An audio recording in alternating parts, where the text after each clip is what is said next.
আসসালামু আলাইকুম রহমতুল্লাহ।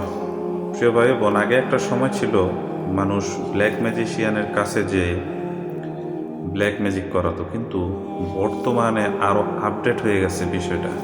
কেমন? এখন নিজেরাই বিভিন্ন ধরনের মন্ত্রতন্ত্র শিখে নিজেরাই এক একজন ব্ল্যাক ম্যাজিক করেন। এটা বাস্তব। আমি প্রতিদিন আপনাদের অনেকেরই রুহানি ইস্তেখারাগুলো দেখি এবং সেটাও দেখি যে আসলে কোন ধরনের মানুষ কিভাবে ব্ল্যাক ম্যাজিকগুলো করেন এবং কারা করেন। হ্যাঁ, রুগীরা জিজ্ঞেস করে কারা ব্ল্যাক ম্যাজিক করেছে, কিন্তু এগুলো বলার আসলে নিয়ম নেই। কিন্তু কিছু কিছু সময় আছে, কিছু রুগীকে বলে দিতে হয় সাবধানতা অবলম্বন করার জন্য। আরেকটা বিষয় হচ্ছে যে এখন কিভাবে করে এই জিনিসগুলো, বা এই ইকুইপমেন্ট বা যে জিনিসগুলো দিয়ে ব্ল্যাক ম্যাজিক করা হয় এগুলো পায় কোথায়। আসলে দেখেন, বর্তমানে ইউটিউব ফেসবুকের যুগে এবং বিভিন্ন সামাজিক মাধ্যমেও অনেকেই মার্কেটগুলো সম্পর্কেও জানে এবং অনেকে বিভিন্ন ধরনের ব্ল্যাক ম্যাজিকগুলো অনলাইন থেকেই শিখে। আবার কেউ কেউ আছেন যারা বিভিন্ন ধরনের তান্ত্রিক কবিরাজদের থেকেও শিখে থাকেন, শিখে নিজেরাই এগুলোতে পণ্ডিত্য অর্জন করেন এবং নিজেরা নিজেদের পরিবার, নিজেদের সমাজ, নিজেদের আত্মীয় স্বজন ধ্বংস করে দিচ্ছেন।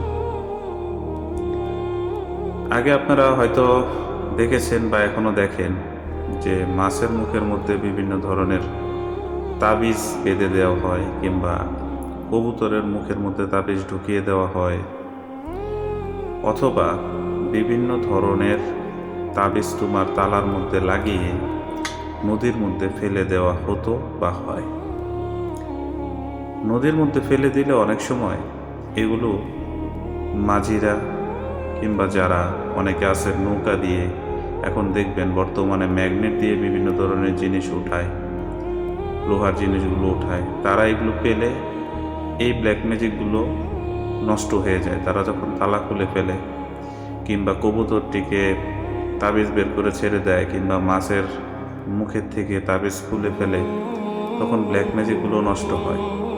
এখন আপডেট হয়েছে এটা যে অনেকেই নিজেদের বাগানে, নিজেদের পুকুরে কিংবা নিজেদের ছাদের উপর পর্যন্ত বিভিন্ন ধরনের চৌবাচ্চা তৈরি করে বিভিন্ন মাছ ছেড়ে দিয়ে তারপরে ব্ল্যাক ম্যাজিকগুলো করে।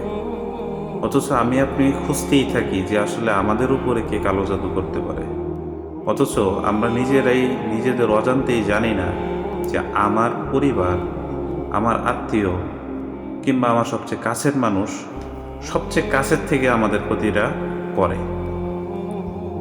আগে যেমন শুধুমাত্র তান্ত্রিক কবিরাজগণ এগুলো করতেন, এখন ব্যক্তি বিশেষ নিজেরাই এগুলো চর্চা করেন। এটা হচ্ছে সবচেয়ে ভয়ানক বিষয়। সবচেয়ে ভয়ানক বিষয় হচ্ছে এটি, আপনি আজকে যার সাথে সবচেয়ে ভালো ব্যবহার করছেন, হয়তো সেটার নেপথ্যে আপনার প্রতি হিংসা, রাগ, ক্ষোভ থেকে আপনাকে উপরে ব্যবহার দেখাচ্ছে ভালো, কিন্তু পিছনেই এরকম কঠিন আকারের ব্ল্যাক ম্যাজিক হয়তো করছে। আপনি দেখবেন সমাজের অনেকেই ব্ল্যাক ম্যাজিক বিশ্বাস করেন না, কুফরি কালাম বিশ্বাস করেন না, অথচ মেডিকেলিও কোনো সমস্যা হলে সেটার কোনো ব্যাখ্যা বিশ্লেষণ পান না। তাহলে এটি কি? এটি ব্ল্যাক ম্যাজিকই। কুফরি কালাম কিংবা শয়তানকে রাজি খুশি করে কাজ করানো, এগুলো বহু আগের থেকে হয়ে আসছে। এখন প্রযুক্তির প্রসারের ফলে এই বিষয়গুলো আপডেট হচ্ছে। আপডেট কিভাবে হচ্ছে? যেমন আগে একটা সময় আপনার এগুলো কারা করে, কোথায় হয়, কিভাবে করে, একজন আরেকজনের থেকে জানতে অনেক সময়ও লাগতো। এখন খুব কম সময়ের মধ্যে সামাজিক মাধ্যমগুলোর মাধ্যমে আপনারা একজনের পরিচয় আরেকজনের পরিচয়ের মাধ্যমে আরেকজন জেনে যান। তো এখন এই বিষয়গুলো আসলে উন্মুক্ত হয়ে গেছে, কিন্তু সবচেয়ে মজার বিষয় হচ্ছে আমাদের দেশের কোনো আইন প্রশাসনের কাছে এর কোনো বিচার নেই। ব্ল্যাক ম্যাজিক কেউ করছে, মেরে ফেলছে, বান মেরে ফেলছে, কিন্তু আপনি এর কোনো আইনে কিংবা বিচার বিভাগে কোনো বিচার পাবেন না। ব্ল্যাক ম্যাজিক হচ্ছে অত্যন্ত খারাপ জিনিস, কুফরি কালাম। যেটা একটা সমাজ পর্যন্ত, একটা রাষ্ট্র পর্যন্ত, একটা জাতি পর্যন্ত ধ্বংস করে ফেলতে পারে। আমার কথা হয়তো অনেকেরই ভালো লাগবে না, যারা বিশেষ করে ব্ল্যাক ম্যাজিকের সাথে আসক্ত আছে। যদি মুসলিম বা মুসলমান ঘরের সন্তান হয়ে থাকেন, তাহলে আজ এখন থেকেই ছেড়ে দেন। কেননা মানুষের ক্ষতি করে কখনো নিজে ভালো থাকতে পারবেন না। আপনি মানুষের ক্ষতি করবেন, আল্লাহ আপনার ক্ষতি করবে।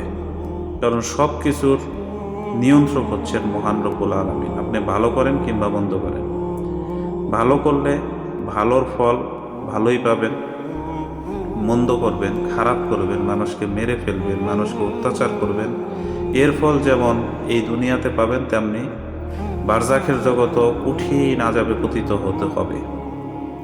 অনেকে বলতে পারেন, আমি কি বারজাখের জগতে গেছি? না, বারজাখের জগতে যাইনি, কিন্তু কোরআন এবং হাদিসের আলোকে আপনাদের সামনে এই কথাগুলো বলছি।